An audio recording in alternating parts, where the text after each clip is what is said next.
160 minutes, we was better than them. Have you had your Earth Blend coffee today? At Earth Blend Coffee, we take pride in offering you the very best of beans across the world, blended and roasted to perfection, giving you superior quality and satisfying and flavorful taste. Experience the world in one cup with Earth Blend Coffee.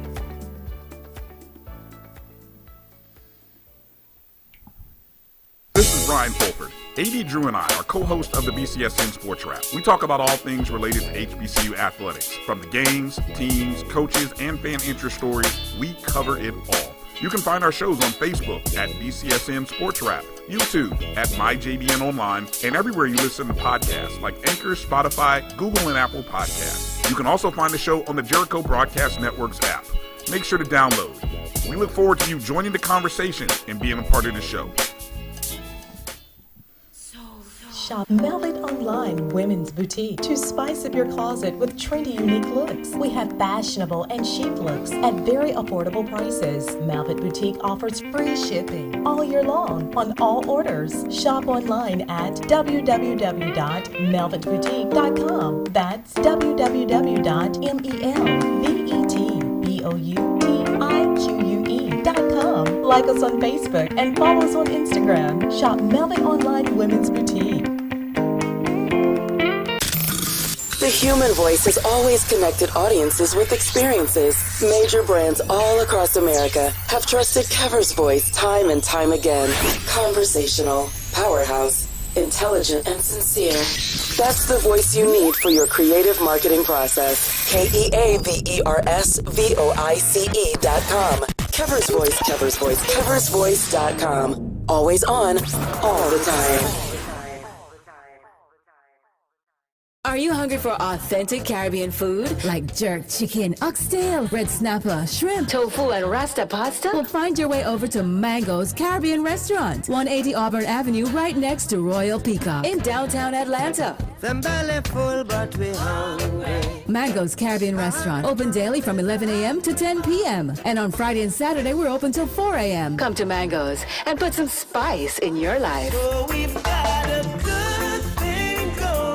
Mango's Caribbean Restaurant, 180 Auburn Avenue, right next to Royal Peacock in downtown Atlanta. For more info or directions, call 404-698-3992 or log on to mangoscaribbeanrestaurant.com. For instant coupons, text MANGOS to 313131. Tell your mama hungry, papa hungry, brother hungry. Mango's Caribbean Restaurant, authentic Caribbean cuisines. Open up the door, tell your mama hungry. YT Productions.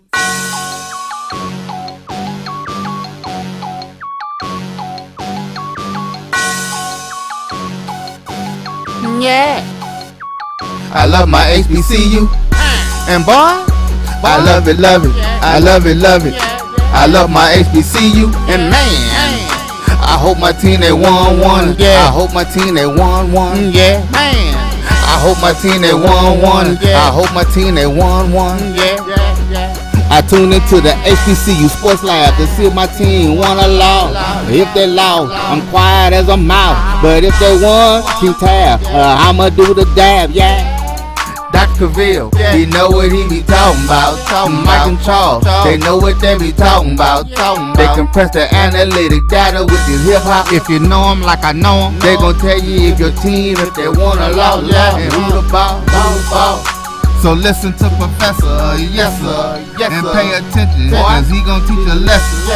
And you gon' learn today, how your team they play, how they play, boy, you gon' learn today, how your team they play, how they play, yeah. We represent that swag, that MEAC, and let me say, what's up to Tennessee, stay, tune into the HBCU. Welcome, Dr. Cavil's Inside the HBCU Sports Lab. Welcome to episode 94 of Inside the HBCU Sports Lab radio show and podcast, the show that's covering the sporting HBCU diaspora, all things HBCU sports for the show, covering all things institutions, large and small, from NAIA to the NCAA.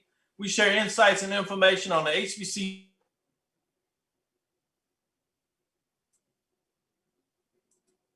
programs and the business of HBCU sports.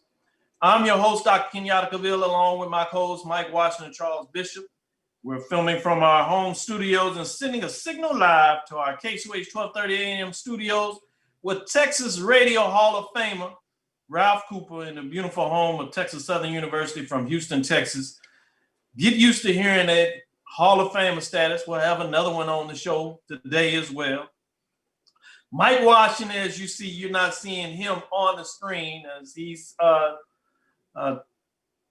on vacation. I don't know what you want to call it. I guess he's continuing his break, Turkey Day break. Somebody get to have extended Thanksgiving break. What kind of life is this? But on a serious note, he's taking care of business. But we're gonna always throw him under the bus and give him some love with that. But we'll make him proud, as you know we will, in terms of what's going on. But as we continue to get it on, we're gonna jump right into it, because today's episode of Inside the HBCU Sports Lab is sponsored by THG Agency. THG Agency is a company that provides sporting and educational consulting and data analytics. Today's show will be a good one, as we will be discussing the latest in HBCU sports. Later, we will talk about sports history and take a deep dive a little bit. We're going to go in with coach and SWAC basketball team, as well as SIAC, talk about that information, CIAA, MEAC, independent programs. As we have got sports back in the house, we got women's and men's basketball. They're actually playing. So we'll talk about that to some upcoming basketball season. And now we're really in the thralls of it. Upcoming conference play, we'll see where that may go. Former Alabama A&M University basketball coach, Hall of Famer, and historian, as I'm giving his new title, obviously legendary Coach Van Pettaway, as I like to still talk in reference to him. He'll be on the show later. With that, let's jump in here as we do at this time. We'll look at some HBCU news of the day. But as we get to that, let me see if I can get and give some kudos to our great fans out there that's jumped on early in the show. Give us some love of what's going on in here. We got Frank Nelson, Jalen Riley. AD Drew is in the house, as you know. Byron and AD of the Sports Rap, BCSN. Check them out as they give you some great HBCU sports news. They were fascinating with that breakdown they did in terms of the basketball teams. All up and down at every level, NAIA, the NCAA Division II, the NCAA Division I, men's and women's. Check out the top 5 rankings. They do it uniquely. They talk about HBCU Division I programs, Division II programs, and NAIA programs. Top 5, men's and women. Very fascinating to see what that looked like. Jay Mack is in the house. Good evening, fellas, boy. Jay Mack. Photographer extraordinaire. Check out his books, man. He got some big-time books y'all need to get out there. See if I can pull one of them out there and give him some love. Tabletop. This is coffee table. This type of season, you getting some gifts. You might want to give some of your HBCU fans some love out there. Here's another one. Just power pack. Oh, man. Oh, that's pretty cool. Classic I like life. that. Man, that's I nice. got this. I can't keep it out of Deuce's hands, boy. He just, I had to go back and buy another one. But I tell you, they got what they doing for his own. Then we got Chris Tucker, Virginia Union in the house. CIAA repping for sure. Kay Johnson always making sure that she gets in here and gives us much love. Good evening. Hey. You ready for the lecture? Let's go. Jackson State Finest, one of the ones out there getting it. Thomas White Jr. Good evening, fellas. With that, as I talk about Thomas White, Mogul Threads, go check him out. He's the one who does my work for my branding, as you talk about here. This is coming soon. Dr. Cavil's, your caps and stuff like this. Let me see. Y'all can see that, man. This is high quality. That's what we're going to do. So we're going to get that to you so you can represent different ways with Sports Labs. We'll have shirts, T-shirts, polo shirts, caps, as you see. We'll have different things that you can get your hands on. That's coming really soon. But go check him out now. He's still got the Mogul Threads out there. He has some nice vintage gear out there. So you're going to see the Dr. Cavil, if you would, signature line coming out pretty soon. Nice. Part of Mogul Threads as we do it. Chuck Hunt is in the house representing Monroe, Louisiana. Texas Southern came from 21 points down to defeat Wyoming in Laramie, Wyoming. You sure right, boy. They got it done. 76-74. Got to watch that game streaming, man. That was a good one to watch.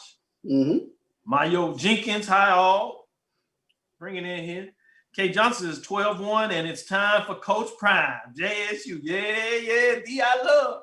That was a nice little breakdown that he had on there. Jarvis Austin is in the house. Craig Gordon, Robin Gordon, Dwight Moore.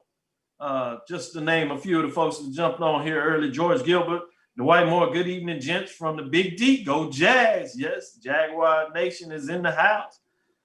George Atterbury, Kimberly Reynolds, president, national president of the Prairie View A&M Alumni Association. She's a regular now. And yes, I did have my life membership shirt. Shout out. Was happy to get that donation. It came right in the mail. Y'all losing out if y'all Prairie View. Y'all ain't seen that and got your stuff in there. I'm gonna wear that on the next couple of shows. I'm waiting. I think we might have a nice little surprise interview. So if I get that interview, I'm a time and where I can wear the shirt. If not, I'm gonna bring it out a little early, and I might wear it with my cap, purple cap, just so y'all know I'll be on colors. But I'm doing a little love today. I'm a surprise, I guess. This is a throwback shirt that I got from the sale. So I'm gonna see if I can make him smile by bringing that out. Stan Hart is on here. Brian Jenkins. That's Grambling Man, for y'all don't know. Ricky Burden giving us some love. Kimberly says she wants that cap. Yes, we're going to make them available. Got to represent for the people. And what y'all don't realize is, see, we smart. We know you want to represent your school colors. So we're going to find a way to get them in your school colors. That way you don't have no excuse. You can have your gear on and then represent for the lab and let the world know that you check out the lab. You come to the lab for your HBCU sports news. That's right. AD say he needs two. One for the TU colors and one for FAMU colors. That's what I'm talking about. Like Fred Whitty out here representing Winston-Salem State and the HBCU heritage. No doubt about it. Get it in, Fred. I see you. Winston-Salem State got that news we talked about last week. A&T back on the schedule. Y'all gonna give them that business again? Stan Hardy said, good evening. Yeah. Hey, GSU for life. George Atterbury is representing, DC representing Howard University, home to soon be VP Kamala Harris, no doubt about it. Representing Alpha Kappa Alpha sorority as well, boy. Yes. Anthony Weston, how about the Alabama A&M Bulldogs? Yes, big time victory, both the men's and women's side. Only one other program has been able to say that. That's North Carolina Central. We'll get into a little bit about that. Sherman Miller, Brian Simpkins, UDC in the house, University of District Columbia, 1851 hashtag. Man, I think that's the first time I've seen them jump on here representing District Columbia, boy. We big time, boy. Look at all over the place. Yes. Varick Williams, big time Southern fan there, giving him alumni, putting in work. Got a nice little farm he get out there. That boy can get out there and get some work done. I'm gonna go get me some of that when we get back in the business to travel. Let's see if I can get some nice fresh vegetables out there out of that garden. You know how it is. J-Mac, you know, he said he got to get it in, that blue and orange. You know that means Morgan State University. Yes. With that, Charles, let me go on and give it to you. I showed out for the people a little bit. Want to show them love after a great holiday break. What news do you have in the HBCU sports world that you want to share with the people? Tremendous amount of news to get to today, Dr. DeVille. You touched on it, 12, 1, 20. If you see K. Johnson, if you see Maya Jenkins, if you see Wendy Jenkins Bishop, they smile a little brighter today because today was the official start of the prime time era at Jackson State University. So shout out to the Jackson State fans. They're very excited in terms of Coach Prime coming to I love. So shout out to the Jackson State fans. K. Johnson, I see you out there. Let's get to some other news.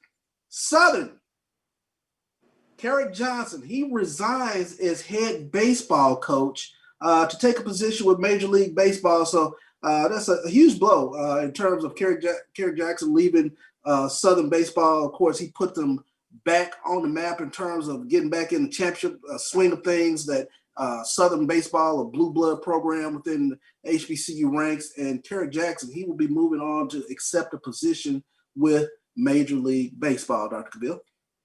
Man, that is some big time news. Man, that's a tough one.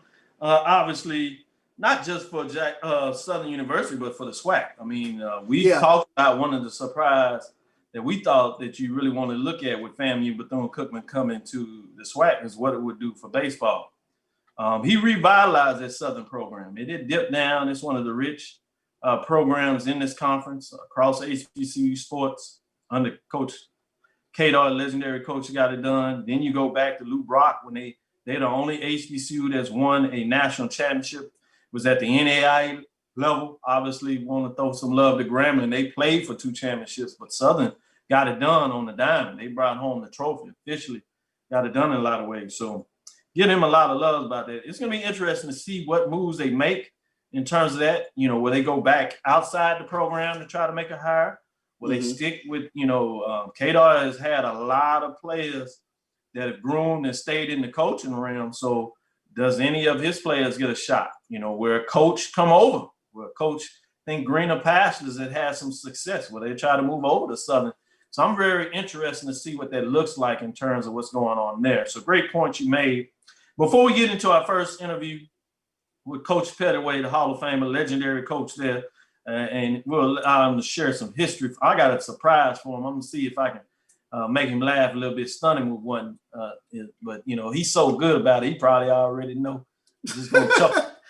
But what else you got out there before we get into it? Any other big news you want to share?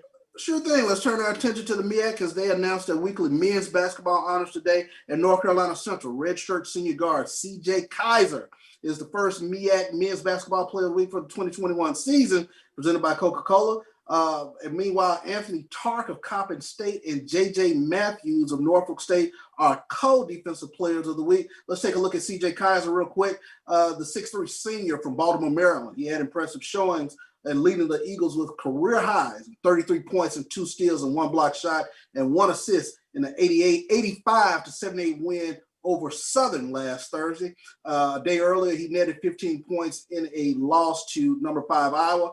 When we take a look at Tark, the 6'6" redshirt senior from Gaithersburg, Maryland, he had a team high 9 rebounds, 2 block shots, and 5 steals as North Carolina Central Eagles gave Coppin State gave Duke a scare before falling 81-71 on Thanksgiving Day in Durham. And Matthews had a 18-point, 11 rebound double-double in Norfolk State's 83-73 victory over James Madison, a contest in which he had 2 steals, 2 blocks. And for the week, that saw the Spartans defeat Radford. Matthews averaged 10.7 rebounds, 1.5 block shots, and 1 steal. So kudos to those players over in the MEAC. No doubt about it. Great news there. With that, as you talk about the MEAC, I'm going to jump in here and give some facts and show out a little bit of basketball. My favorite matchup last week, I mean, obviously the MEAC had 3 Division I wins, 2 by Norfolk State, 2 of them against what I refer to as historic white college university. Obviously, the other win that we just talked about, North Carolina Central. We got Coach in here. Come on in here, Coach. We got you ready. You smile a little bit. I know you ready. Get comfortable.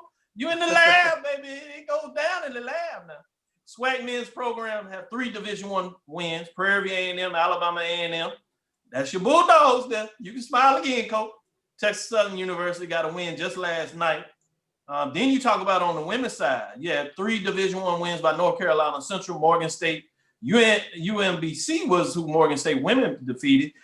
Interesting there, that UMBC is coached by Janetta Hayes Perry. She recently left Texas Southern University for that job over there in the rebuilding. Just to tie in and let you know. See, Coach Pettaway, I do my homework. You know that, Coach. You yeah. You on top of it. You on top of it. You whoop the stopper. You brought me in your office down and they say, look, man, I'm gonna work with you. We're gonna make this tournament work, boy. And I owe you. Look where I am now. Yeah, with that tutelage. And so you were tutelage people not only on the court, but off the court. So I appreciate you. Howard University had the other win. SWAC women have 2 wins. Arkansas Pine Bluff. They play tonight. Coach Don Brown. And now Central Arkansas. So Alabama A&M women, as I said, those are the only two programs where you got Division I wins, both out of the MEAC and SWAC, both on men's and women's. North Carolina Central, both men's and women's got win. And then you got Alabama A&M out of the SWAC. Both men's and women's got wins. You talk about the win for Alabama A&M women. We got to put this out here now. Coach, I'm going to make you smile again. That was the top 11 team now. In-state program. Anytime you get a win over in-state program, Troy, and then mid-major, top 11, 15, I think they're top 11 at the time. You told everybody about this Alabama A&M women team. You said, look out now. So it looked like you looking like you in your old coaching days. I told you got it going on. But also, Arkansas Pine Bluff had a big win over another in-state rival. Arkansas State, Arkansas State. You need to get that in there. But what I want to talk about a little bit before we take a deep dive, and those that don't know, we're going to go back in a little history. My favorite game of the week, though, unfortunately, was not televised, but I watched the game streaming. And we texted a little bit about this, was North Carolina Central. Coach Lavelle Mouton defeats Southern coach Sean Woods 85-78 in overtime. Classic matchup. The game was no more than 7-8 points. First half that was where both teams went on run. Second half, man, it was tat for tat. 2, 3, 4 points either way. Literally last second bucket to tie it up, stops, went to overtime, and then Central just went red hot from the field. They shot like 85% in overtime. They went from like 44% to 51% in overtime, just to let you know how hot they got. Some of the key players in that matchup that you talked about watching that was points. Shivers, Ashante Shivers, 20 points, 7 of 17, 4 for 6 from the free throws. For North Carolina Central, you had CJ Kessler get it done with 33 big points, 12 of 16, 6 of 9. I know you like the numbers like that. You saw some players back in the day put up some numbers. So I know. Jaden Sadler came back as a guard. He had 8 rebounds as a guard now for Southern. 5 defensive rebounds, 3 offensive rebounds, 7 assists, had 3 turnovers. Not too bad, 38 minutes. Jordan Perkins for North Carolina Central, a guard, also had 6 rebounds, 5 defensive rebounds, 1 offensive rebound. He had 4 assists, 3 turnovers. That ratio right there will throw you off a little bit, but 39 minutes. And I bring this up, Coach. Do you recall during your tenure, I think it was your second trip as a Division II SIAC program out of Alabama A&M, going to the Elite Eight, playing against North Carolina Central. Obviously, it didn't work out. They defeated you. Did you realize the freshman on that team? The point guard. Yeah, the point guard. Yeah. And he was a coach on the floor then. He was a coach on the floor then. I'm in the house. I'm a representative. Right, I got you. I brought it out the closet for you, Coach. Yep. But though you knew back then that this kid, you just watched what he did on the floor. He was a coach on the floor. Wow. So it does not surprise me about his success now, at his alma mater, because he was a coach then as a player. That's amazing. That's amazing how history goes around. You only get that information in the lab and let you know. Coach Pettaway went. How many Elite Eight appearances you had? 4? Yeah, I think we had 4, and we had three in a row. That's still a record. Yep, 3 in a row. But and going into that second 3 in a row, he actually went back as a senior. He was CIAA Player of the Year. Y'all didn't play each other in that. Right, correct. But he made it in tournament too when you were in the Elite Eight that program. Right. But you know what? The thing that I like about this matchup, Southern against North Carolina Central, Doc, I told you years ago that we needed to do a HBC preseason tournament. And see, these are the type of matchups that I envision. And I was ready. Alabama State was ready. And we were just trying to get 2 teams from the MEAC for us to do this classic and sign a 4. Yep, we were that close. We were that close to pulling it off. And I still think it needs to happen. I still think somebody needs to look at that because we can have our own tournament. We don't have to rely on these other people for tournaments. We can play the MEAC versus the SWAC. They do it in football. I mean, they had the football game in Orlando to start the season, and then, of course, the postseason. So I'm talking about a preseason tournament where we can play like programs, because I think the biggest thing that you're going to see if you can play against teams that have the same type budget, you have more success. So a lot of our teams right now, we're going up against the Power Fives. Some of those programs have more money in their recruiting budget than we have our entire budgets. Sure. So there's a big difference there. But, we still holding our own because we get an opportunity to play some of these teams in tournaments. So you're not playing on their home floor. So you get a chance to get a win. Just like with Prairie View in Evansville. That was on neutral site. Yeah. So you can get them. You can get them. And you said it right. I love it. I love it with that, Coach. Before I let Charles jump in here and ask a couple of questions, for those that don't know, we always like to set the stage. So tell us a little bit about yourself, Coach, and then and how you got into coaching. Well, I'm from Selma, Alabama, and when I played basketball, my parents moved to Indiana when I was like 2 years old. So I started out in the education in Indiana, but I came back to Alabama to live because we would come back every summer to be with my grandparents. And when my grandfather got sick, I decided to stay. My dad and my mother allowed me to stay in Selma instead of going back to Indiana. So in fact, that's where the connection comes with Coach Woods, because he's from East Chicago. Yeah, it was right around the block. I lived on McCook. He lived on Kennedy, I think. So that's why basketball, man, it takes you so many different places. And so from there, I ended up coming to Alabama A&M to play basketball. And I came back to coach. I coached as an assistant coach under Coach Joe. The athletic director at the time was Gene Bright. And I always told him, I said, Coach, if you all ever get an opening, I want to come back. I said, I like being here. I did pretty good as a student there, as a student athlete. I graduated on time. And I was always in the athletic department doing something. So they gave me the opportunity to come back as an assistant coach, then to come back and coach under Coach Joe. Man, that was awesome because I got a chance to meet so many other people. Coach Mack. I got a chance to meet Big House Gaines. Wow. I mean, all the great coaches, I got an opportunity to meet them because I was always with Coach Joe. We went to every Final Four. I wasn't like the other, well, not all of them, but when I went there, I was there for business to the Final Four. I wanted to meet people. Yes, I wanted to learn stuff. And so I hung around those guys, and that's how they got to know me because I didn't leave. I was always there, listening at their stories, listening at history, because Coach Mack told me, he said, son, this is how you learn. He said, you're doing a good thing. You got a good man. Stay under Coach Joe. And then when Coach Joe had the opportunity to go to Southern, we had a decision to make. He said, now, Van, he said, you can stay here or you can come and go with me. He said, what do you think? I said, I don't know, Coach. We don't have much coming back. But since this is my school, I would like to give it a shot. He said, you give it a shot. If they let you run the program, you take it. If they don't, you got a job with me at Southern. And the rest is history. Wow. So that's how we did it. That's how we did it. That's big time, big time. Yeah. This is Alabama A&M University basketball former head coach and legend, Hall of Fame coach Van Pettaway.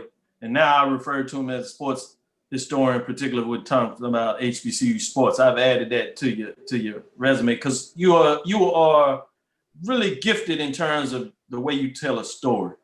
And it's fascinating. You get to go on weekly, a colleague of ours, Carlos Brown's show. Right. And he blessed me and allowed me to sit out there and say, yeah, jump out there and bring Coach on. We need more people to hear what he says. But I just love his whole show. But that segment is just something I dial into, Charles. And we talk about it off there all the time. Just the way you tell your stories, you bring back history, and then you break down different frameworks of sports, and then just the truth that you talk about the athletics that we can't get, obviously, all the time in terms of the business side of it, which I love to talk about on this show. The way the intricacies you put on the table, man, I just really appreciate it. So with that, I'm going to pass it over to Charles to ask a question, and then we'll follow up. Well, Coach Pettaway, first and foremost, it's an honor to have you on our program. I wanted to start off with the SWAC women. And it was a couple of victories that jumped out for me this past week in terms of looking at what Arkansas Pine Bluff was able to do, Coach Don Brown, and Alabama A&M, both getting good quality wins. And I know coming into the season, we kind of looked at Jackson State, Texas Southern, and Southern as kind of being the elite. But what does it say about what it's going to look like within the conference if you have Arkansas Pine Bluff and an Alabama A&M that's going to be right there in the mix? Well, I think it's great for the conference. I mean, that's showing the parity in the SWAC this year. And I picked, in the preseason prediction, I told them don't sleep on Alabama A&M now because I watched those ladies. I did their games last year, so I was able to see firsthand. The Lewis kid, she is tremendous, man. Ariana Lewis, yeah. Yep. She can play. Then you got Dark. And a lot of people are sleeping on this. Evans, the big kid that they got that comes off the bench.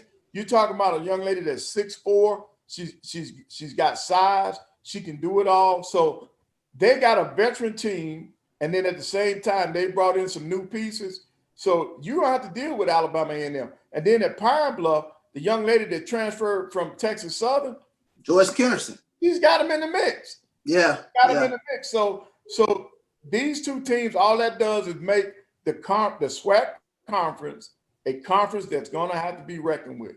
And it's going to be a great SWAC season. But see, they still got to get through this preseason schedule. Now, you have had some cancellations because of this virus, but the more games they can get under their belt, I think it's only going to help the competition.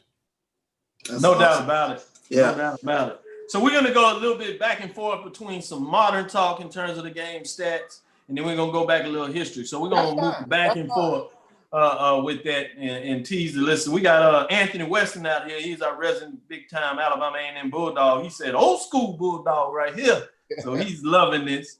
Shout out to Kay as she talked to Regina and said, Regina, you are going to love Inside the HBCU Sports Lab. Get ready for your first lecture. That's right. I'm going to have to tag that one.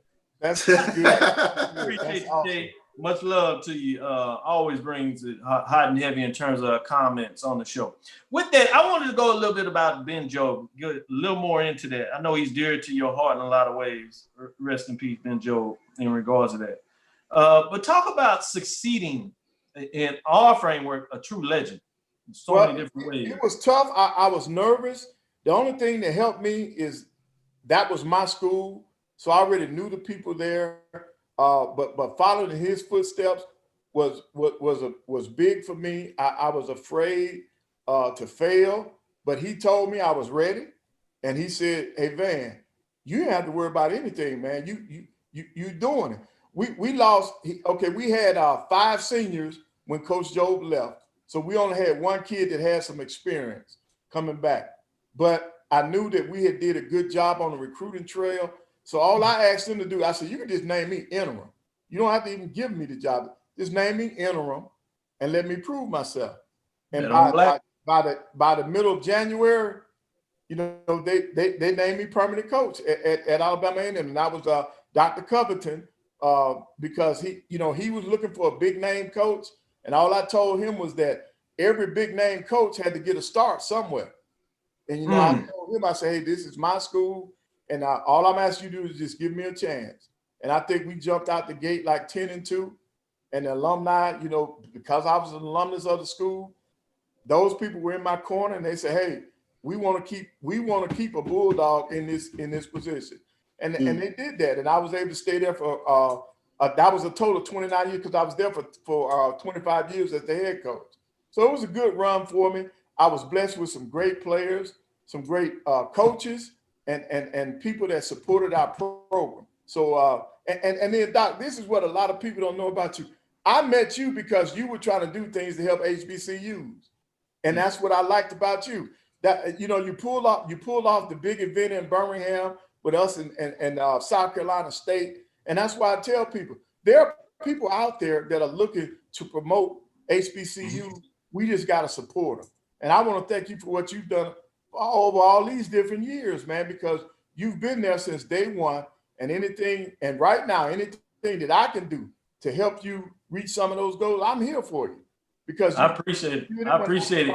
We as they say, we just getting started. Like we're gonna put that basketball tournament together. I mean, before we kick the bucket, whatever that looks like, we're gonna have that tournament and we'll see what it does there. And credit to you what you did in terms of those national tournaments. Obviously, everybody wants to get to the big dance, rightfully so. But there are other tournaments and there are teams that do well. And obviously, at this point, the SWAC is a one-bid league, like several other conferences out there. But there are teams that you have put in position and went to bat for them that go in these other tournaments. And we've seen that come to fruition in a lot of ways to the CIT tournament. Right. When you're talking about Hampton and Texas Southern literally making it one step away from the Final Four there.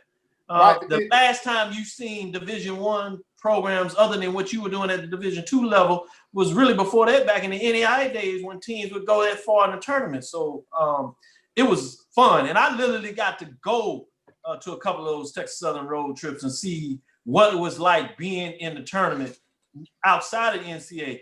And they were big time games. I mean, I know the NCAA is big time television, and I got a chance to go to that Texas Southern, North Carolina Central game, which was historic. So I was like, I'm making this game because this hadn't happened since District 20.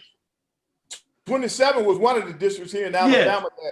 Alabama State, Kentucky State, all of them were in that. Lemoyne on. So, but the college insider, that's Joe Dwyer. You know, I've been on the board with him, and I'm on the selection committee. So, you know, I've always rooted for the SWAC, and I still want the SWAC teams to participate. I think it's a great tournament because everybody can't go to the big dance. So anytime you can get in the postseason, and I was proud of Jackson State the first time we put Jackson State in. They had a great run in the CIT. So all of the SWAC teams have done well when they have participated. So my hat's off to them. But Joe Dwyer, he's one of the guys that, you know, he doesn't look like us, but he always looks out for the HBCUs. And I've always been on his, I was on his, when he had they do the top 25 for mid-majors. So I was on that committee where we graded everybody every week. I got my assistant coaches involved so that we can rank all the teams, so that we can always keep our HBCUs close, so that at the end of the season, if they're not in the big dance, they still have another avenue to continue their season. So I think it's great. I think it's great for college basketball to give these kids as many opportunities as possible to continue their careers. No doubt about it. Before we go to this break, let me tease this up because I got a little surprise for you, Charles, during this break as we get ready for it. This is Dr. Cavill's Inside the HBCU Sports Lab show with Mike Washington and Charles Bishop. Mike Washington is on assignment. We're interviewing Alabama A&M University basketball legend, Hall of Fame coach Van Pettaway. And as you're hearing, some of that sports historian is getting in here. Van Pettaway career stats, 25 years. You heard it. 453, 279, 8 NCAA tournament appearances, 7 SIAC conference championships, SWAC championship. That was regular season and the tournament, did the trifecta, which is hard in this league, including meaning he got to go to the big dance. So he's done it both at the Division II level and Division I level. Not a lot of coaches can say that. This includes 4 SIAC Coach of the Year, 89, 93, 95, 96, SWAC Coach of the Year, 2005. During his first 11 seasons, the Bulldogs were 263-74, rolling up 8 in 20 win seasons, 7 conference championships, 6 SIAC tournament titles, and traveling to the NCAA Division tournament 7 times, including those 4 trips I told you to the Elite 8. You got to understand this for those that may not be as familiar with the Division I, Division II. When we talk about Elite 8 at the Division II level and the way they play down there, that's like making it to a Final Four. Big time.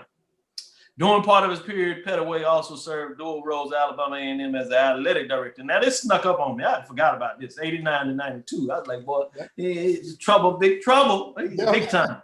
With that, this is Dr. Cavil inside the HBCU Sports Lab with Mike Washington, Charles Bishop, Coach Van Pettaway, if you would.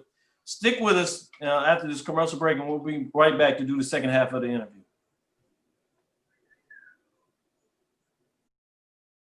Off like we choose a king. Gotta start with a D on.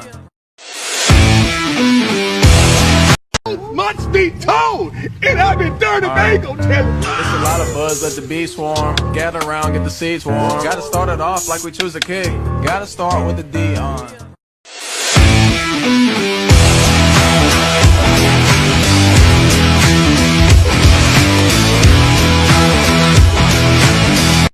Much be told, and I've been dirty, man. Back and forth when you talk about that, trapping on the defensive full court press, up and down. A lot of that was in HBCU sports, but I love that as you transition that over to the SWAC, because the SWAC was moving away from that a little bit. But you knew when the Bulldogs came to it, boy, you better have your track shoes on because they was gonna get it up. And you were able to do that with being so tough on the defensive side of the ball. Talk a little bit about your coaching perspective, where that came from and why that was the way that you decided to play the game in terms of coaching it. Well, coming up, I had some great coaches. I played for Skin Lewis, who was one of the top JUCO coaches in the state of Alabama. And he was always up tempo, but he always stressed that we had to get it done on the defensive end. And in high school, Coach Carter, my high school coach, he stressed the defensive end and end of the floor. In fact, if you wouldn't get it done on the defensive end, you weren't gonna make the team because he wanted us to play defense. So, and then just looking at the game, I knew that defense was gonna be the thing that would get you into the championship game, and then your offense would gel with that, and you can win some things. And as I stayed at Alabama A&M, Coach Job and I, we traded scouting reports. While I was still in the SIAC, I still broke down game films and stuff for Coach Job. That's what we did. We talk basketball. We live basketball.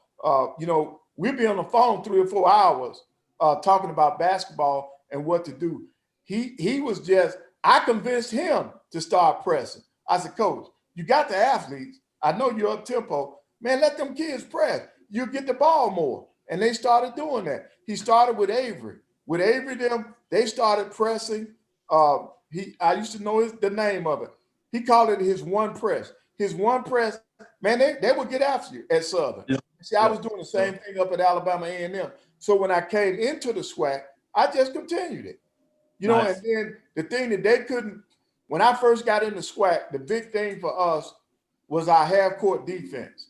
A lot of teams couldn't tell if I was in a zone or a man-to-man because of the different schemes that we would have. But a lot of times we were in a matchup zone and they thought we were in man-to-man. And it worked to our advantage because if you look at our track record, the first 5 or 6 years in the SWAC, we stayed in it on the defensive end and on the offensive end. We were always in the top 1 or 2. And then in terms of attendance, our people came out because of the style of play. They knew we were going to be up tempo. They knew we were going to do something exciting on the offensive end. So it was a good match. And I enjoyed my time in the SWAC because you got to think, when I first got in the SWAC, you talking about Coach Whitney, you talking about Coach Moreland at Texas Southern, Coach Plummer out there at Prairie View, and Coach Stoggins at Jackson State, and then, of course, Strill down at Mississippi Valley. So we were always into it with those people. And then, of course, Spivey came into Alabama State. But now Alabama State, they took the lead on me when Lewis Jackson got in there. Spivey and the other guys, I could hold my own, but Lewis Jackson has a winning record against me. And that's how Alabama State took the lead. He would just do things differently, and we never could come out on the top end of that. But it was always a struggle. I love being in the SWAC. These are guys these are lifetime partners, people coaches that you've met during your trip through the SWAC. And I'll always be there for them, man. It was great. Sure. Go ahead, Charles, follow up. Well, I wanted to ask from a foundational standpoint, Coach Pettaway, is there a preference in regards to building your basketball team? I look at Texas Southern, and they build their team through transfers and things of the nature. Whereas you look at Alabama A&M, they more high school guys and kind of grow them through the program. Is there a preference? That, Charles, there was a reason. See, we can't get a lot. We couldn't get a lot of the transfers in because of our school rules, not NC2A. Our rules did not allow. This would happen at Alabama A&M. If a student had a D on his transcript, it didn't count in the curriculum, so it wouldn't go towards his progress to graduation. So we couldn't get him in. There were a lot of kids that we recruited we had to play against because we could not get them in Alabama A&M. And that rule is still there. They haven't changed it yet, but I think it's a disservice to the athletic department because they're giving up on a lot of athletes because, you know, coming out of high school and in junior college, kids are not ready when they get there. So they may make a mistake. Now, if you get that D in that class, you can't use that towards your eligibility at Alabama A&M. That's why we had to do it with high school kids. And then the thing that a lot of people didn't know, and I didn't start talking about this until I got out of coaching, I never had all my scholarships at A&M. So it made it rough for me to redshirt kids. I couldn't redshirt them because I didn't have the numbers. I only had 10 scholarships. So I couldn't redshirt a kid. So when we went through injuries, that really hurt our program. But I came up, you don't make excuses. So I never put it out. That never came out until I finished coaching because I would not allow that to be an excuse for me and my staff or for my team. Because you take what you got and you work with it. You work. So that's why I'm even more proud of the success that we had there because we did not have everything. And we're just now, they just broke ground this month or last month rather on an arena that's long overdue at Alabama A&M. Yeah, that's going to be big. Right. And so part of the legend about you putting that basketball program on the peak or where it finally is getting to do with that new facility. I'm excited. You know, as you know, my wife is from Alabama A&M, so I have a special place in my heart for the Bulldogs in terms of what's going on there. I want to take it back a little bit because we've been mixing back between the SIAC and the SWAC.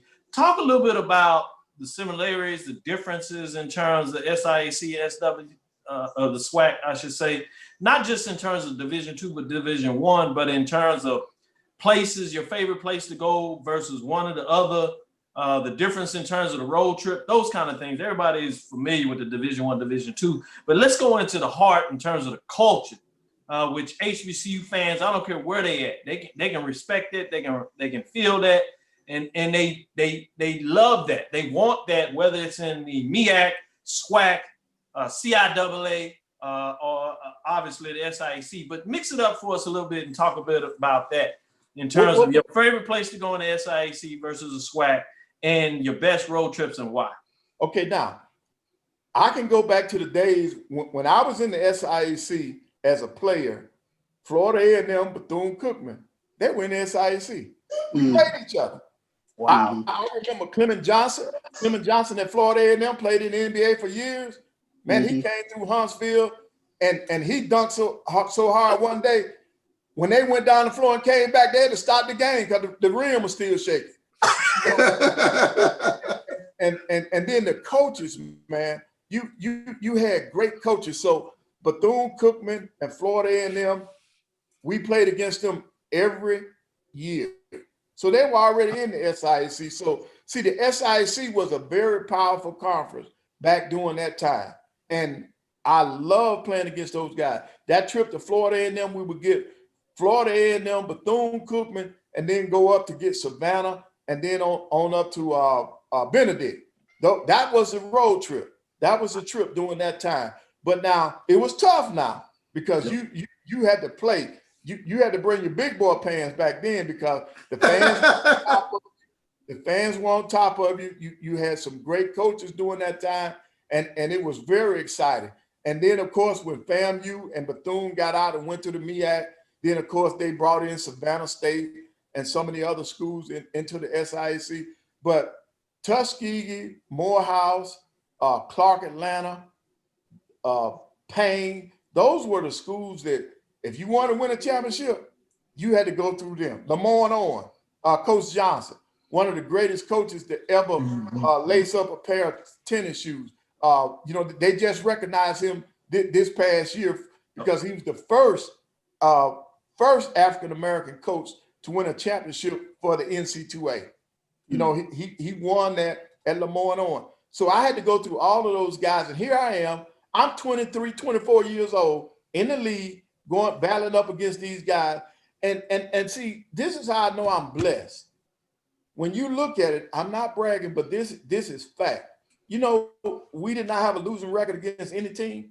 Not one of us. Wow. We never had a losing. Nobody in the SIAC and only 2 or 3 schools in the SWAC can say that they had a winning record against Alabama A&M when it comes to basketball. Only 3 now. So we were blessed. We got good players. We had great coaches.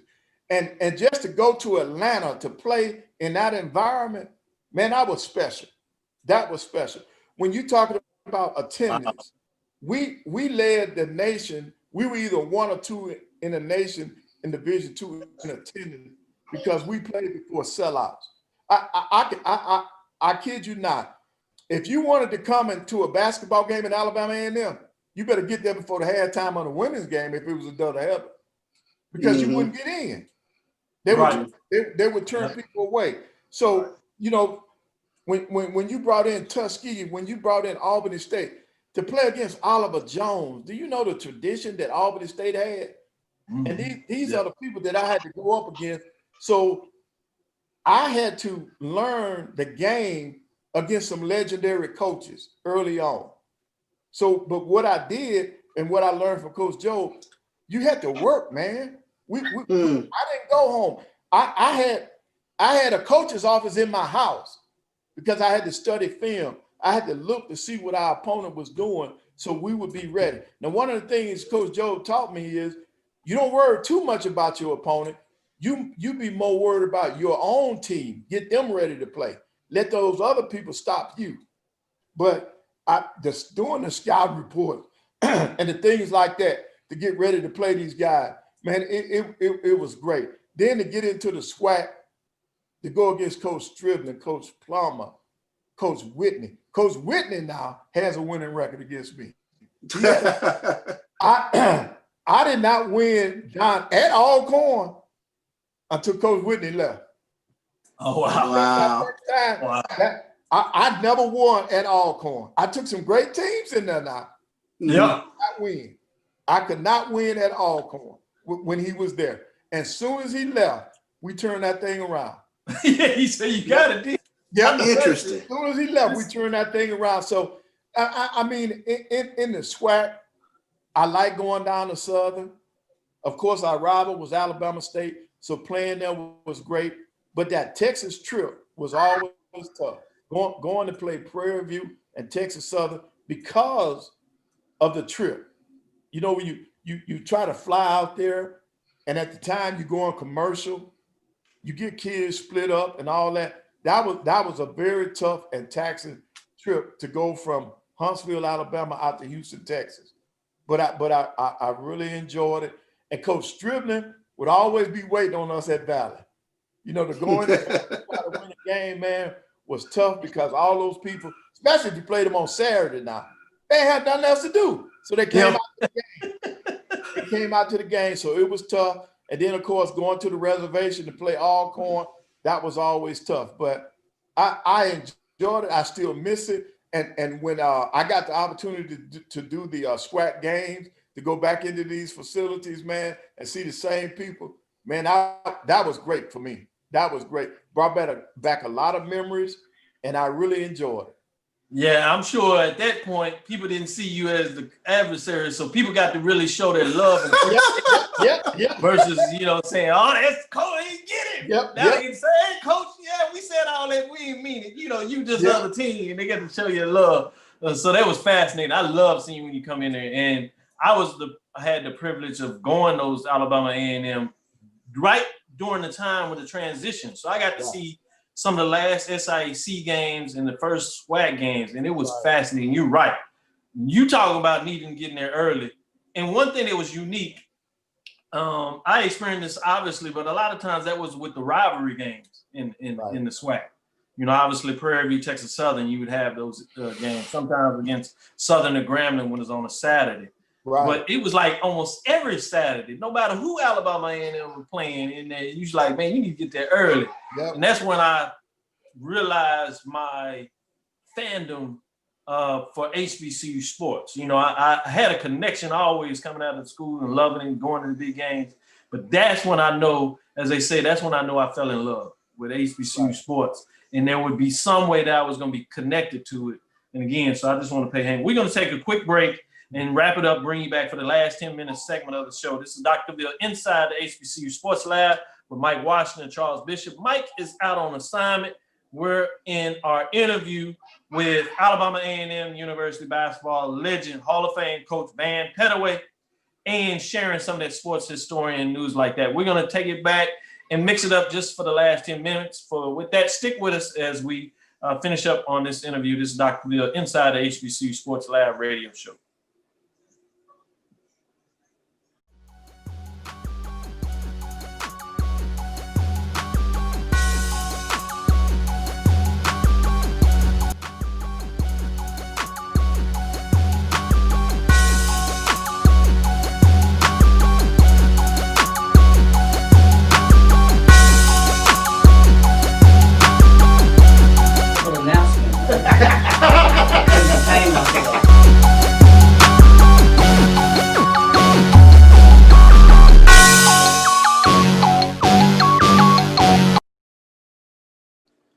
This is Dr. Cavil inside the HBCU Sports Lab with Mike Washington and Charles Bishop. As we said, Mike Washington is on assignment or vacation, and who knows, you know, Mike is always finding a way to get it done.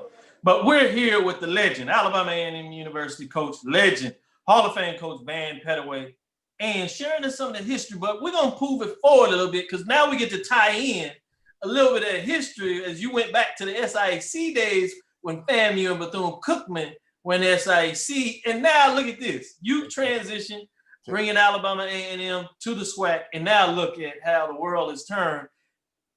FAMU, 2021, Bethune-Cookman, 2021. They will be a member of the SWAC. And so now you have this unique divisional framework where you have this East and West, 6 teams on each, this merger in some degrees with the SIAC former members, because Alabama State was obviously a SIAC. They joined the SWAC earlier than the last 3. But you talk about that connection and you really want to go all the way back. Even Jackson State, SIAC for a short period of time, way back then. But it's just intriguing. What are your thoughts in terms of this merger, which some people are now referring to as the super conference, with all this history? What are your thoughts from your perspective of this move? And what can we think about some of these games going forward? Not just in football, which a lot of people are obviously rightfully so in, but what does this mean in terms of basketball, men's and women's, from your perspective? I think it was a great move to add Bethune and FAMU to the SWAC. They both have great traditions, not just in football. When you look at baseball, when you look at volleyball, when you look at women's basketball, they both have great traditions. So it can only enhance what was already going on with the SWAC. I think Dr. McClellan has done an outstanding job of bringing these teams in or allowing them to come in to be a part of the SWAC. And I think it can only enhance the brand of the SWAC. I mean, when you look at, this is a super conference when it comes to HBCU. We got all the top teams. The jury's out on what's going to happen with the MEAC. You know, there's talk about them going down and try to get some of the CIAA schools come in. There's even talk about them crossing over, trying to get some of the traditionally white institutions to join the MEAC. So it's going to be interesting. But I think from our fans' perspective, from the coaches' perspective, this is a win-win for the SWAC. It's a win-win for the SWAC. And I'm all for it. And I'm looking forward to it because you're talking about FAMU in basketball, got a relatively new arena. We got a chance. In fact, I was the last SWAC school to play MEAC school. I played Florida A&M. That's right. When Gillespie was down there. We had a home and home. He beat I lost the game. I lost by 1 in double overtime. So now if I'm on the road and I lose by 1 in double overtime, and I only get to the free throw line 7 or 8 times, That'll let you know it was tough. It was tough. Yeah, but we were battling, but your pockets wasn't big enough to win that game. Yeah, but you know, you're talking about two institutions that have got a lot of tradition, and it is only going to help the SWAC. You watch, the SWAC is going to take off now, because now you're going to be able to get more media coverage. You probably, I guarantee you, Coach Dr. McClellan and them are looking at trying to come up with a TV deal. They'll probably get it now because you got the East Coast involved now. So I think it'll happen. So it's a win-win situation for the SWAC, and I'm looking forward to it. Charles, jump back in here. Yeah, you know, I've always wanted to ask an HBCU historian this question right here. If you had a dream HBCU Final Four, in terms of those legendary teams, who would they be? Well, like if you were to go basketball now, I would take one from the East Coast. Now, right now, North Carolina Central, well, between Central and A&T, they've been running the MEAC for the last couple of years, right? So I would take A&T from the MEAC. I would also take Central. Then you put them against Prairie View and Texas Southern right now, or Southern. That would be the top 4 teams if you had to do it that way. Because Prairie View, you got to give Prairie View their props now. They won the SWAC for the last two years, so they have to be in there. Texas Southern's on the rise. You got to watch Southern now. I watched Southern against Iowa, well, really, they didn't play a team. They played a person. They played against the guy that's probably going to be the college player of the year. Yeah. But now, as a coach now, I looked at things that Southern was doing. Southern's going to be okay now. They were overmatched against that kid. And the things that he did, he's going to do it against everybody he plays against. All right. So Southern will bounce back from that. So in the SWAC, I feel that Southern, Texas Southern, and Prairie View are definitely the top 3 teams in this league. And I think they can play against anybody. Sure thing. Coach, I'd be remiss if I didn't give you a little time to give a shout out to your fans, but particular to your players that were so special over the years. I know we can't give you enough time to name all of them, but if you name some of them, want to give you that chance. And before I do that, Dr. Holmes, Roderick Holmes, big time mathematics professor over there at Texas Southern University, he said Coach Betty Austin was a hell of a volleyball coach.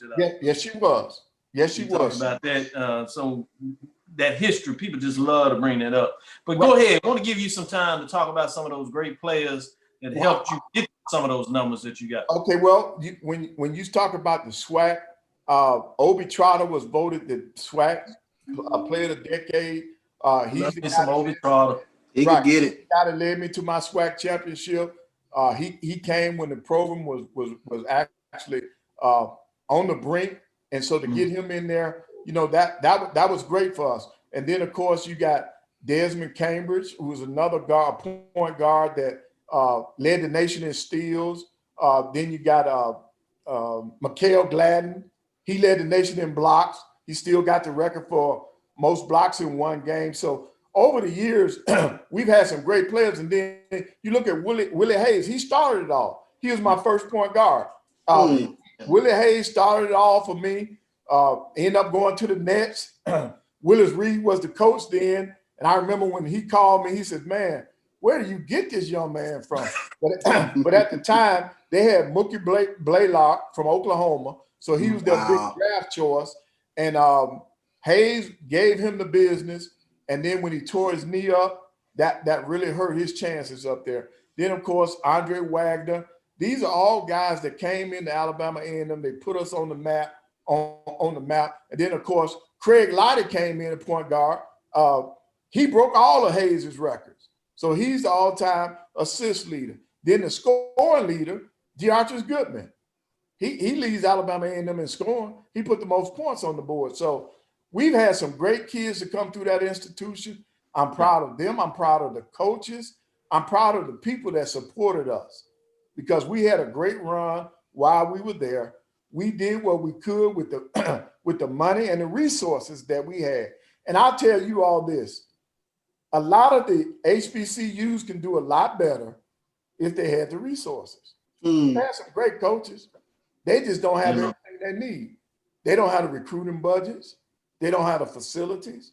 See, it's more than just an arena. How many of our schools got training tables for these athletes?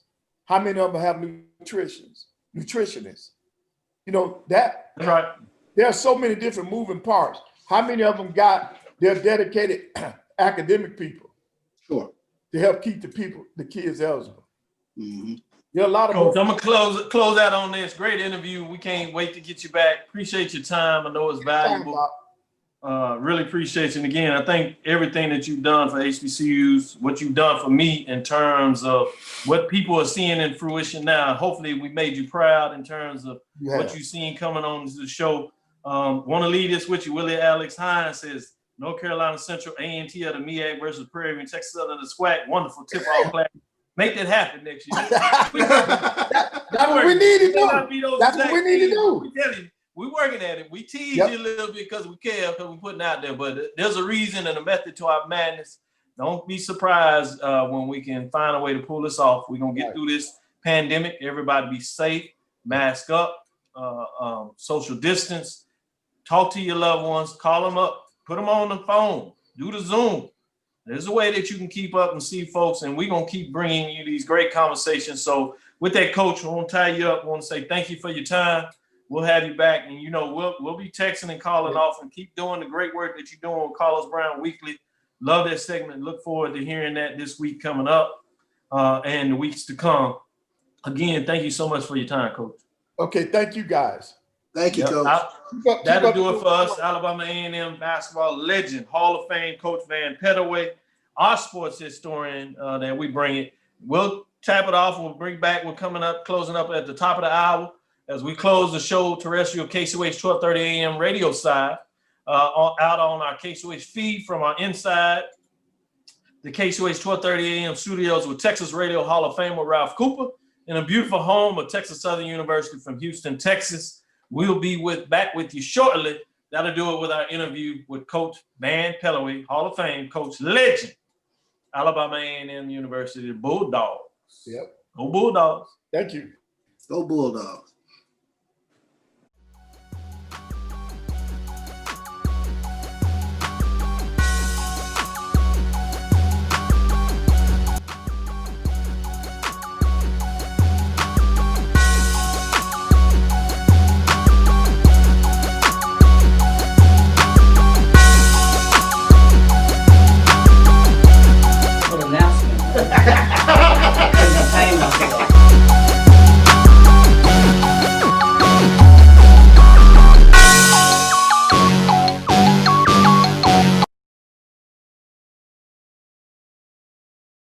HBCU Sports Lab radio show. We hope you enjoyed our interview with Coach Van Pettaway. We're going to close up and bring you some of that other news that's out there and bring it back to you a little bit as we give you our last 15, 20 minutes of the show. Let's break it down, some of the more news that's out there. I broke down your thoughts and didn't get your reaction to that with the Division I wins, that matchup between North Carolina Central and Southern. You got to follow that in a lot of ways. What were your thoughts in terms of that game to give some people some insight? Like I said, we did it on Game Tracker. One of those games that you, hate was not streamed or televised. But, man, it was I can't talk enough about it. Go ahead. Yeah, Ashanti Shivers going against C.J. Kaiser, two of the better guards in the MEAC and in the SWAC. In this matchup, you had Ashanti. He went for 20 points in that game, and C.J. Kaiser, he took over overtime, 33 points. So talk about a tremendous matchup with two of the preeminent programs in both the MEAC and the SWAC. And, you know, Dr. Cavil, I mean, we've talked about it on a constant. We just would love to see more matchups like this where, you know, you get a Central or an A&T versus a Texas Southern or a Prairie View or a Southern. So, you know, just to actually get a chance to see one of these type matchups, you know, that was tremendous. No doubt about it. It's going to be fun. We got to get some of those more of those games. With that, I want to ask you a little bit. You know, Coppin State team, veteran Coppin State team, older team. Coach K Duke, as a lot of folks know, had their way with them and played with them. It's only 81-71 victory for Duke. This is a top 10 team. Many people think they're going to go deep in the tournament. Coach K quoted was saying Juan had his team really well prepared. He said after the game, they're old, they're men. It reminded me of Stephen F. Austin last year, and people don't realize Stephen F. Austin defeated Duke last year with that major upset, one of the first home losses for Coach K in I don't know how many years, getting it done credit. So when he brings that up type of name, and it was funny because Juan that played in Maryland gave Duke the business when he was there, when Juan got it done and cut down the nets for the Maryland. So I think he was thinking that he was still playing in some way. He's like, I don't know why I signed up for this match. But Coach K can take care of the business. He can afford those kind of games, even a tough loss here and there. But with that saying, my question for you, people may have forgot, we do the top 5 teams. Coming in out of the preseason, Coppin State had 4 or 5 wins last year, more than any other program. A couple of them were against Power 5 schools. Is he going to be able to train it this year where, because it seemed to fall apart, injury or two, when they got into MEAC play, and not to take anything away from the other MEAC teams because they brought the business. We already talked about what Coach Mouton does in terms of his history as a player and now as a coach getting it done there. Don't want to leave out Norfolk State.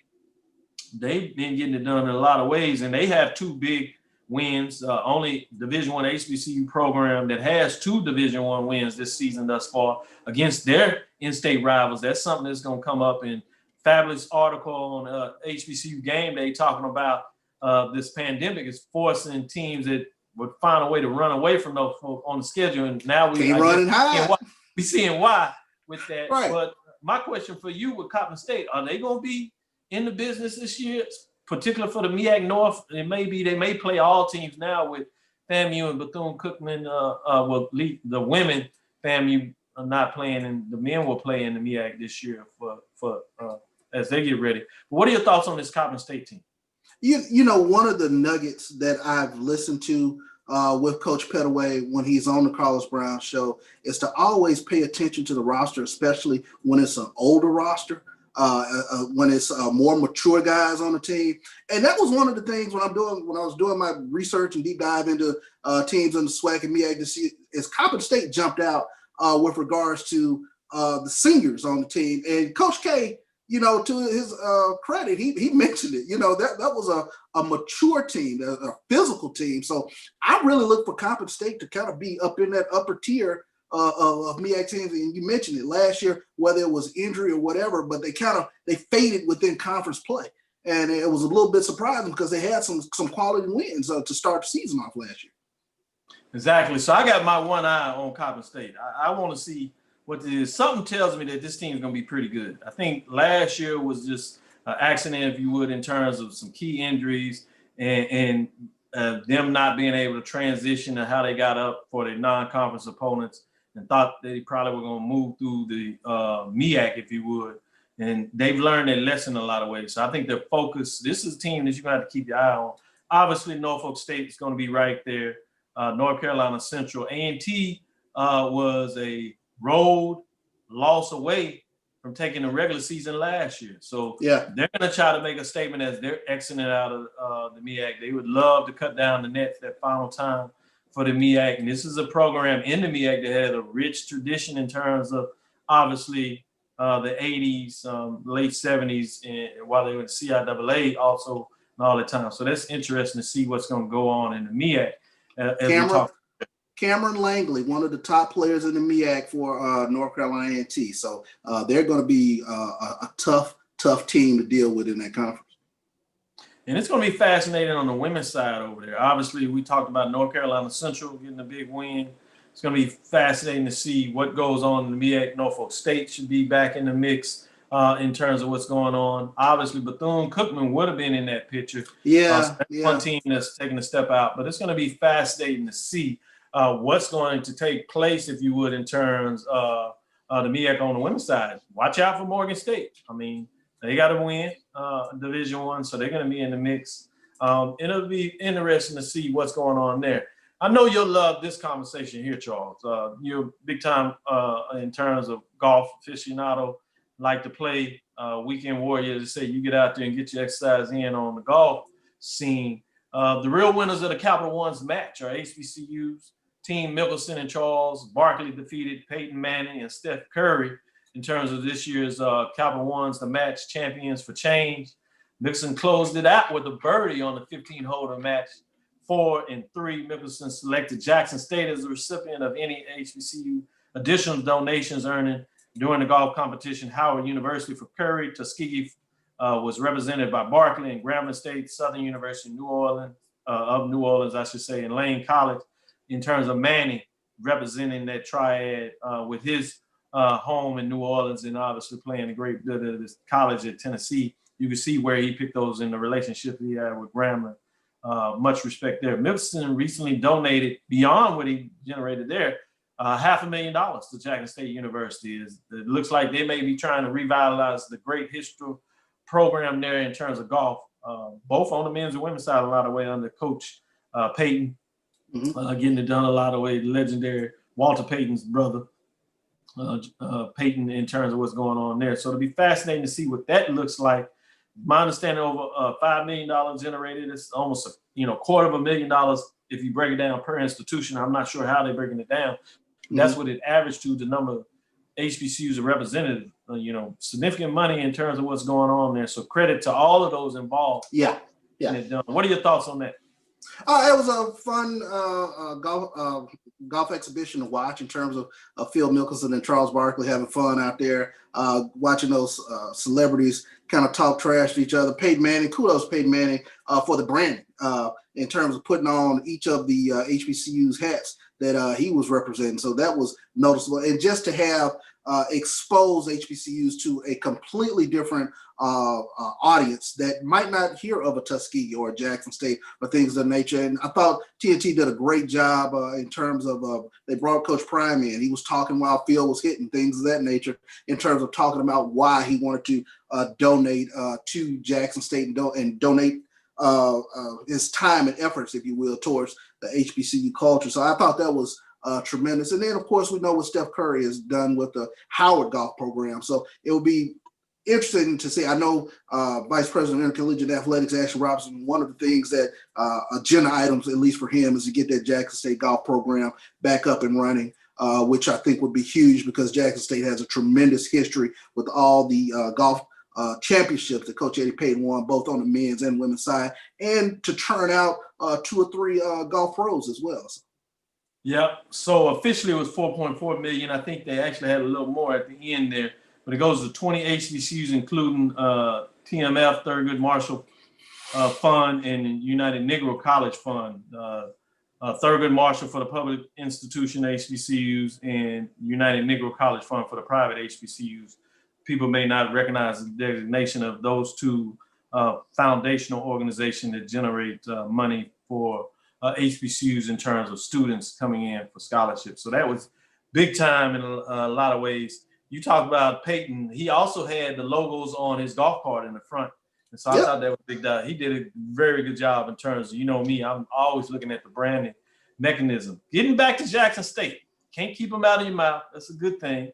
Deion Sanders in Jackson State pulls another SEC transfer. Former Missouri offensive tackle Dylan Spencer announced his intention to transfer to Jackson State on Thursday afternoon, that past Thursday. He did a video on Twitter with a video featuring clips from the Sonic Boom in the South. Spencer's the second former FBS offensive lineman to commit to Jackson State. Beefing up that line, always nice to have that. The other one was former Florida international offensive tackle Maljon Jor announced he would transfer earlier this week.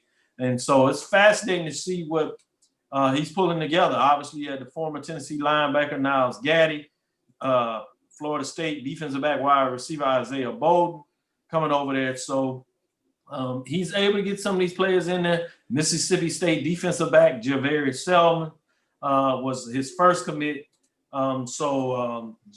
Deion Sanders is not just talking the talk. Obviously, he's doing a lot of amazing things off the field, but he's quietly, if there's such a thing, getting a lot of players in that are committing to what he's doing which will be fascinating to see in terms of, in my opinion, not just he can turn it around, but maybe how fast he can turn it around. What are your thoughts in terms of what's going on with Jackson State? It's continuing. You know, it kicked off with that big event. People were excited, but now you're seeing the work starting to matriculate in and going through. Mm-hmm. What are your thoughts about that? Well, I think one of the interesting things is the players that he's bringing in, their ties to Mississippi. In terms of talking about Miles Jean-Jour, who was an all-state standout at Callaway, who played junior college ball in Mississippi. And I've talked about the importance of junior colleges in the state of Mississippi, where at times you have 4 and 5 nationally ranked junior colleges in the state of Mississippi, and to be able to kind of tap in to the junior college rank. Miles Jean-Jour went from junior college down to Florida International, is bringing him back in. You also bring back in Dylan Spencer, who was a standout at Madison Central right around Jackson. Jabari Selman played at Jackson Provine. So to bring guys that probably, if we take a look at it, would have been at Jackson State in the 80s or the 90s, to start tapping back in to the talent base that's in and around the state of Mississippi. That's huge for Jackson State, because I think that's one of the things that we've seen as we get into the SWAC championship era, that they start to lose. They start to lose on that talent base. And interestingly enough, Alcorn was able to kind of pick up on I think what the kind of the winds of change, if you will, in Mississippi, whereas you did not have that talent going to HBCUs. Alcorn, I think you saw a lot of times they went to the state of Florida, and they were able to bring guys over to Alcorn. So to tap back into the talent that's within the state, that's huge for Jackson State, huge going forward. No doubt about it. We got some tough news after that great information and great news there for a lot of people, at least. Tough news in terms of McCord Maker is on pause. The 5-star freshman shut down indefinitely with a nagging groin injury. Maker had 11 points, also added 8 rebounds and a block in debut against Belmont. That's a very tough Belmont team. It's a officially what I call a mid-major program. So no dispersion in terms of that. That was on Thanksgiving. Then he played Queens. He had 12 points on that. And this is, injured now. 4 rebounds, 2 assists. Didn't play a lot that game. Still put up 12 points against Queens College. That is a Division II program. That game came about with some cancellations. Again, you'll see that kind of thing. But for people that don't realize, it's a Division II program, top 10 in the country. Not to say that you want to see how it get done, but Kenneth Blakeney is figuring it out. But he said, quote, he's been banged up for a minute. He's been trying to fight it, way through it. But Blakeney, a couple of times, I pulled him out of the game.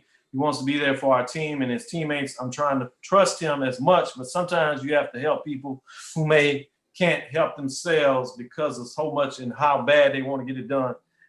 Kudos to the coach for making this move. It's going to be tough. Yeah. A lot of people are going to question it. A lot of people are going to rub this in the different ways, but I think this is some of the culture that you see at an HBCU often that you don't see at what I refer to historically white colleges, that is bigger than the player and what he can do for you immediately, no matter what the fanfare and went through it. That I think that this in a lot of ways is a bigger statement in regards to what's going on. And as a believer, whatever, what's meant to be will be. And I think kudos in regards, again, to the coach for making a certainly tough decision. And if this happens to be the end, I'm not sure it is, but if it happens to be the end, the fact that he pushed in that direction, you never know what that means for the next one. Sometimes people forget that, the battle, the war, however you want to frame this, or, a house is not, pyramids, all those different proverbial terms is not built in a day. That it's going to take steps to get in the direction. And sometimes it's the fact that you take a step in the right direction. In my personal opinion, in terms of you doing things that are bigger than you, sometimes are rewarded in different ways. So wanted to get your thoughts and your perspective on that. Very unfortunate with regards to McCord Maker in terms of getting injured, but I think you touched on it.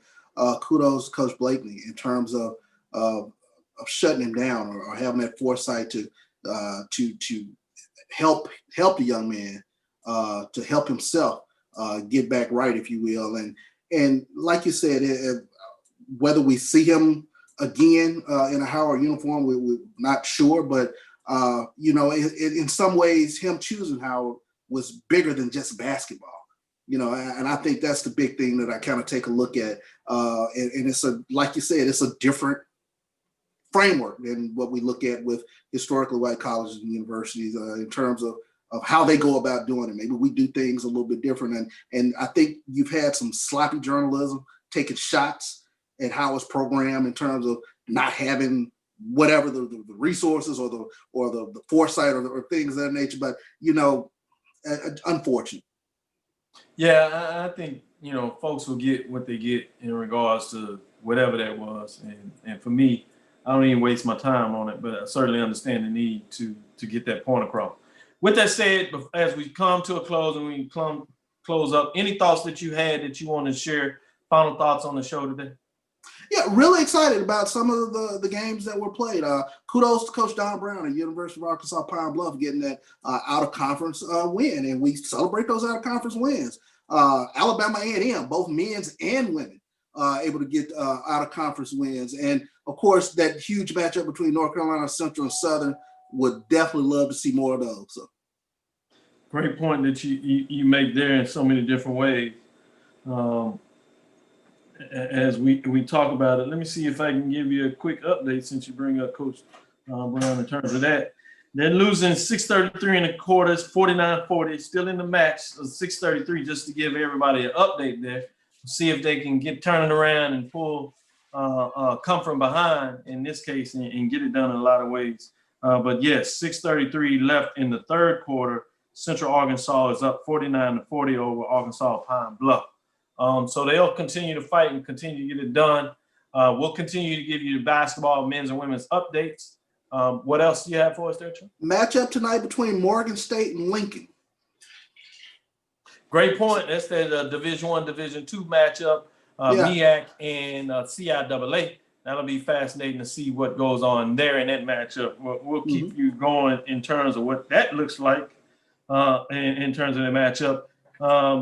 That's actually has went final. Morgan State won that game 102-94. High scoring contest. Morgan State got it done.